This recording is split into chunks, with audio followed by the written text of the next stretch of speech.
Quem tá parado não tropeça, mas também não avança. Essa frase ela é muito boa, né? Talvez você esteja vivendo exatamente nesse cenário agora, evitando riscos, segurando as suas ideias, adiando as suas decisões, esperando aquele momento certo para você tomar a sua decisão. Mas eu vou te contar uma coisa que talvez você não tenha ouvido ainda. A segurança, ela não existe. O momento certo, ele não existe. É só um disfarce pro medo. Porque tropeçar só é possível para quem tá andando, para quem está em movimento. Só erra quem tenta, só se frustra quem teve coragem de sonhar e de botar o sonho ali na rua. E sabe o que é mais curioso? Os tropeços, por mais dolorosos que eles possam parecer, eles são os únicos sinais de que você está saindo do lugar, de que você está em movimento, que você está vivo, que você está jogando o jogo. Meu nome é Bruno Ribeiro, se você ainda não me conhece, eu sou coach, eu ajudo as pessoas a desenvolverem os melhores hábitos, a autodisciplina, o foco, a ter uma vida mais plena, com mais produtividade, mas sem precisar se matar. E se você for novo por aqui, não deixe de assinar o canal, ativa as notificações para que toda semana você seja avisado quando um conteúdo novo sair, e esse conteúdo vai te tirar da zona de conforto e dar talvez aquela energia que é o que você está precisando para parar de procrastinar, ter foco e agir de verdade. Se você preferir, pode acompanhar a gente também nos outros canais que eu vou deixar aqui na descrição desse episódio. Agora imagina alguém ali parado no meio da estrada, com tudo ao seu redor, aquele mundo que passa, carro, de bicicleta, gente com pressa.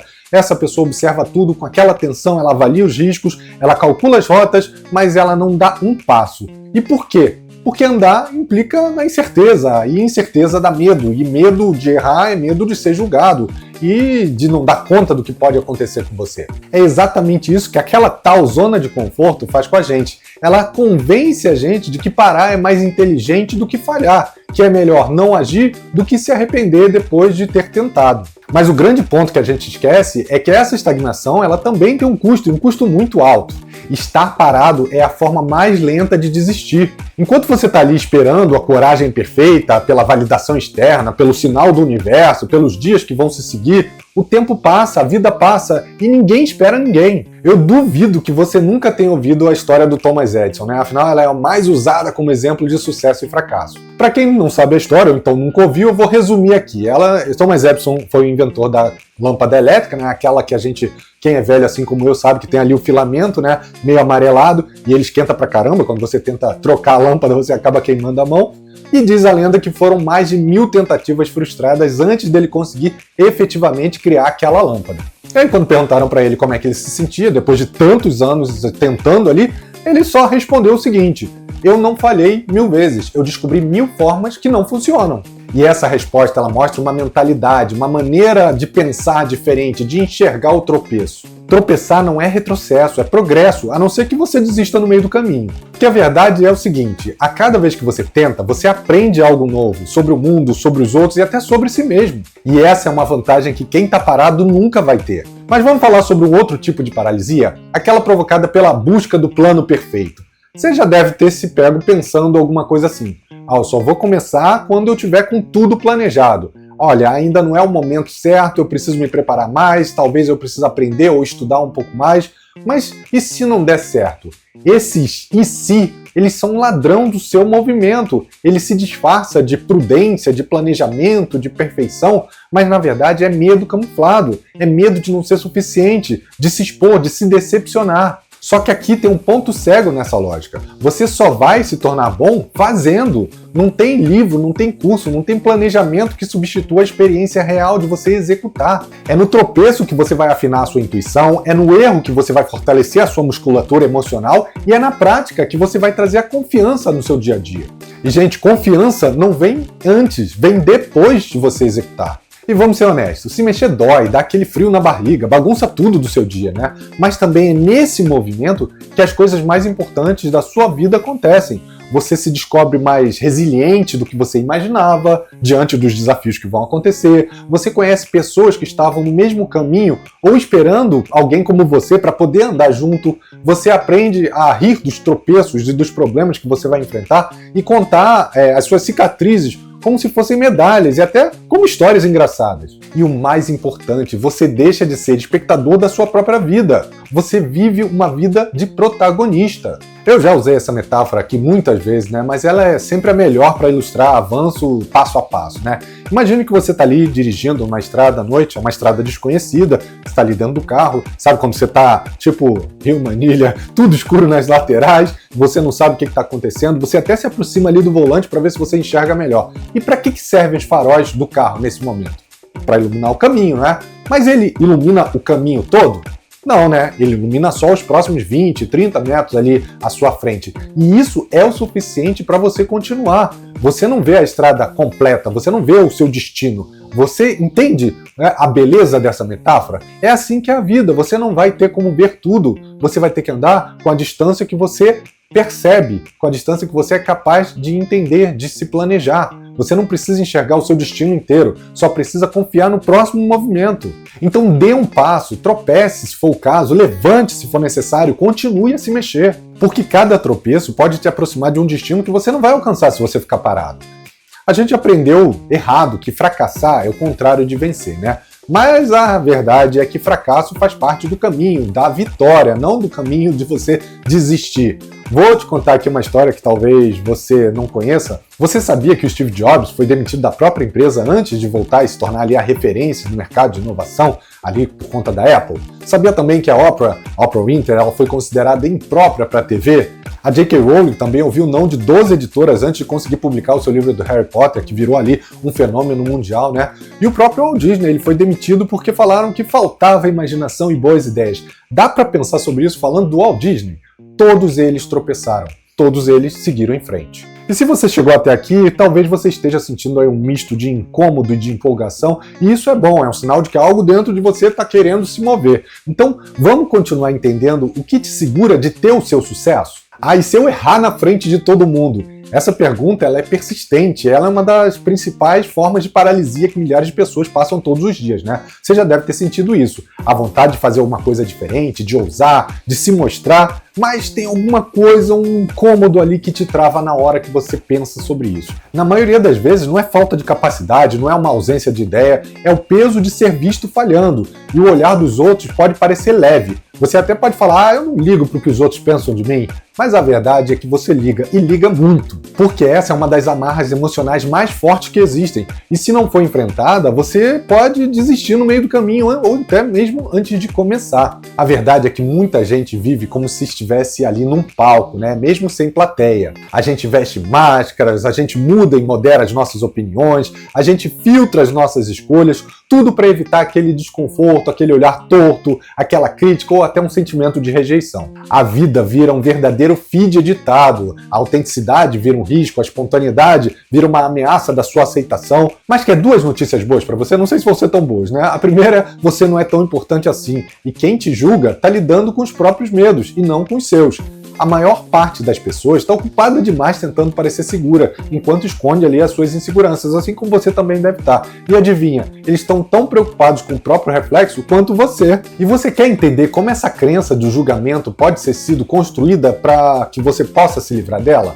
Mas, para isso, a gente precisa de uma coisa primeiro, dar um nome a ela. E o primeiro nome é a voz interna, é o seu próprio crítico, né? É aquela voz que diz, você vai passar vergonha, vão rir de você, quem é que você pensa que você é? E essa voz é construída ao longo da vida, a partir de experiências passadas, de broncas, de rejeições, de comparações, e ela ganha força quando ela tenta subir ali no palco. Afinal, prego que se destaca leva a martelada, não é assim que dizem por aí? O segundo é a voz externa, os comentários reais, né? Às vezes vem mesmo aquela alfinetada, aquela crítica disfarçada de conselho, aquele silêncio que diz mais do que 1000 palavras, né? É dolorido, a gente sabe que é. Mas vamos ser sinceros, isso vai acontecer, não importa o que você faça, você não tem controle nenhum sobre o que os outros pensam e sobre o que os outros falam de você. E a grande pergunta é, você vai deixar isso decidir por você? Você vai mudar o rumo da sua vida pelo que os outros pensam ou pelo que os outros falam de você? E principalmente, você vai acreditar no que pode ser apenas uma percepção dos outros e não a realidade? Melhor não, né? E o terceiro é a voz herdada, é o que esperam de você, né? Pais, professores, amigos, a sociedade, todo mundo tem uma ideia sobre o que você deveria ser, fazer ou ter, né? Quando você tem filho, isso geralmente acontece. A sua mãe ou a sua sogra, ela sabe exatamente o que você tem que fazer para que você seja uma boa mãe ou um bom pai, não é assim? E às vezes a gente carrega isso como um fardo invisível, né? Tentando não decepcionar ninguém que a gente ama, tentando não gerar atrito nesses relacionamentos que são tão importantes pra gente, mas viver para agradar os outros é o caminho mais rápido para você abandonar os seus valores. E a gente já vai falar sobre como mudar tudo isso, mas eu já adianto uma coisa: ninguém aplaude quem está construindo ali em silêncio. E essa é uma das realidades mais duras de quem decidiu se mover. Quando você começa, você até recebe ali um incentivo, algo do tipo, que legal. Quando você acerta, aí vem um certo reconhecimento, mas e no meio do caminho? E nos dias que ninguém vê, que você tá ali falhando, que as coisas não dão certo, que não batem com a sua expectativa? Naqueles momentos em que você tem vontade de desistir, que isso fala inclusive mais alto do que qualquer motivação. É nesse território, nesse momento doloroso, que a maioria das pessoas desiste. E é justamente por isso que continuar se torna tão importante. E relembrando, o mundo não precisa de versões perfeitas suas, ele precisa de versões reais, corajosas, humanas. Quando você se permite aparecer, mesmo que com medo, você dá permissão para os outros verem você como você é. Você vira ali um exemplo. E nesse momento, uma coisa mágica acontece. O julgamento, ele deixa de ser uma prisão para você que te segura ali a todo momento, e ele perde totalmente o peso das suas decisões. Porque ali você está ocupado demais vivendo, realizando, sentindo. E tem também um outro ponto. Você já deve ter feito aquele experimento ali de feijão no colégio, né? De você botar na tampinha da garrafa, botar um algodãozinho, o grão de feijão ali, e depois ver ele germinar, né? Isso é coisa das antigas. Mas todo mundo já deve ter feito isso, né? Você também. Então, durante os dias que vão se passando, o que acontece? Praticamente nada, né? Ninguém vê que ali debaixo do algodão tem alguma coisa acontecendo. Mas as raízes estão se formando e a base daquele feijão, né, daquela planta, está começando a crescer. Com você é exatamente a mesma coisa. Mas nada disso é visível. E é essa outra razão pela qual as pessoas desistem no meio do caminho. Elas acabam não vendo a evolução dela. E tem mais um ponto importante. A gente vive num mundo, né, de redes sociais, de comparação, de quase... Isso é automático, né? Você vê alguém que tem, faz, ou é alguém que você admira e você logo pensa assim, por que eu ainda não cheguei lá? Você está comparando a sua construção, né, o seu momento inicial, com o momento final do outro, com a vitrine do outro. Não faz o menor sentido. Você não sabe o quanto aquela pessoa já caiu, já chorou, já passou por dificuldades, já quase desistiu assim como você. O que você vê é um recorte, um momento de luz, um momento não do caminho que ela percorreu, mas um momento do destino final. Você não viu a sombra ali no meio do caminho. E mais, cada pessoa tem seu próprio tempo, suas próprias batalhas, seus próprios aprendizados. A única comparação justa nesse sentido que você pode fazer é com você ontem e com você evoluindo. Como é que está a sua evolução? E essa é uma razão muito importante pela qual você precisa aprender a sustentar a sua jornada sem precisar de validação externa, como se fosse um combustível, né? E para fechar essas dicas, antes da gente falar aí sobre como quebrar esses ciclos de paralisia, eu vou te trazer aqui um dos pontos mais importantes de todos, né? A motivação, ela é como se fosse ali um fósforo. Bruno, o que você quer dizer com isso? Ele acende rápido, ele ilumina ali por alguns segundos e depois ele apaga. Você não precisa de mais motivação. Você precisa de estrutura, de clareza e principalmente um compromisso com o processo, não com os resultados imediatos. A verdade é que o progresso raramente é visível no início. E esse intervalo entre plantar e colher é o mais demorado, mas também é o mais importante, é onde você vai se tornando quem você precisa ser, como se você fosse ali esculpido, mas ninguém vê e muitas vezes ninguém reconhece o seu progresso, nem você. Então o que eu posso dizer para você? Acredite no caminho, mesmo sem você ver o seu destino, e aproveite a jornada. Afinal, subir o Everest de helicóptero vai te levar ao mesmo destino, mas não vai te trazer o mesmo prazer, nem o mesmo aprendizado que você teria se você estivesse escalando, né? Bom, a gente já falou muito sobre o problema, então agora vamos falar sobre como quebrar esse ciclo. E para isso eu vou trazer 5 chaves para você se libertar desse medo de ser julgado. A primeira, reconheça, o medo não vai sumir, mas você pode aprender a agir com ele. Coragem não é ausência de medo, é movimento apesar dele. Pare de esperar sentir confiança para que você possa começar. A confiança ela nasce na ação, não na preparação eterna. E isso não quer dizer que você não precisa se planejar, quer dizer que você não precisa ser perfeito. Afinal, perfeição nasce morta, não é assim que dizem por aí? E isso significa que tudo que nasce perfeito nasce sem vida, sem espaço para crescer, sem espaço para evoluir ou para aprender. O segundo é reduz o tamanho do público imaginário. Você não está sobre os olhos do mundo, né? Vamos falar a verdade? A maioria das pessoas está preocupada demais com a própria vida para notar a sua. Se fosse alguns anos atrás, onde existia ali a fofoca do corredor, né, ou do cafezinho no trabalho, até dava pra gente entender. Mas hoje em dia tem muito assunto muito mais interessante do que você, né? E isso é uma boa notícia, tá? Não é uma crítica.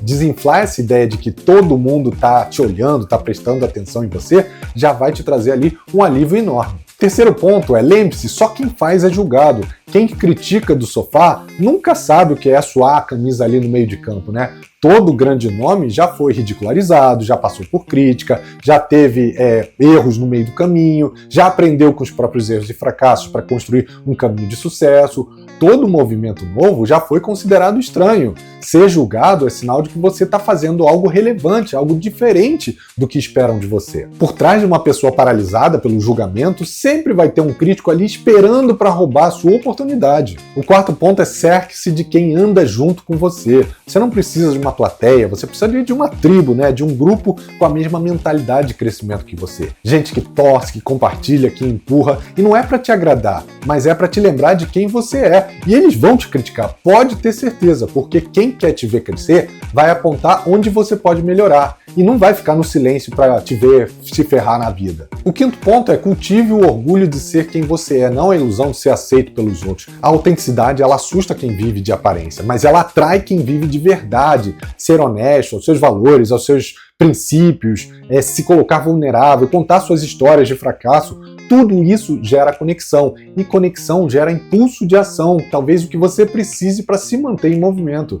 Ser você é o maior ato de coragem que pode ter no mundo onde a gente está vendo aí que todo mundo tenta se moldar para ser aceito. Então, não crie máscaras para agradar os outros, não tente forçar a barra e ser alguém que você não é. Seja transparente para que eles conheçam você de verdade. E agora? Você já entendeu que tropeçar faz parte, já entendeu que o medo do julgamento não pode te parar, já viu que consistência, né, constância é mais importante do que aplauso, e sabe que a sua história ela tem aí um poder de, inclusive, moldar e mudar os outros de forma positiva. A pergunta que eu quero trazer para você aqui é: o que você está esperando? Comece com o que você já tem, do jeito que é, com o foco que você tem, com a disciplina que você tem, com os recursos que você tem, com o coração batendo forte, mesmo que de medo, mas comece. E se esse episódio mexeu com você, compartilhe ele com alguém que também precisa desse empurrãozinho. A gente nunca sabe quem está precisando, né, exatamente dessas palavras para dar o primeiro passo, que é o passo mais importante. E se você quiser continuar essa jornada aqui comigo, se inscreve no programa Fora de Série, que é um treinamento dividido em 3 pilares, né? O do autoconhecimento, que vai te ajudar a entender o seu momento atual, entender como o seu cérebro funciona, fazer ali um roteiro de como você vai começar a trabalhar essa mentalidade. Então a gente vai para o segundo pilar, que é o pilar de autorregulação, onde você vai aprender os alicerces desse modelo mental de crescimento para construir, sim, bons hábitos perenes, né? Para tirar das armadilhas que podem acontecer e que vão acontecer no seu dia a dia, como procrastinação, síndrome do impostor e muitas outras que podem acontecer. E o último é o pilar de autogestão, ou seja, é pegar as informações, o seu entendimento, as práticas que você discutiu, o seu objetivo e botar em ação, porque não adianta ficar tudo no papel. Se você não executar, a sua vida não vai mudar. Se você gostou e quer continuar essa transformação, o link vai estar aqui na descrição desse episódio. Caso as inscrições não estejam abertas, você vai encontrar o link para entrar na lista de espera e ser avisado assim que uma nova turma abrir. Espero que você tenha gostado, te vejo semana que vem, um abraço, tchau, tchau.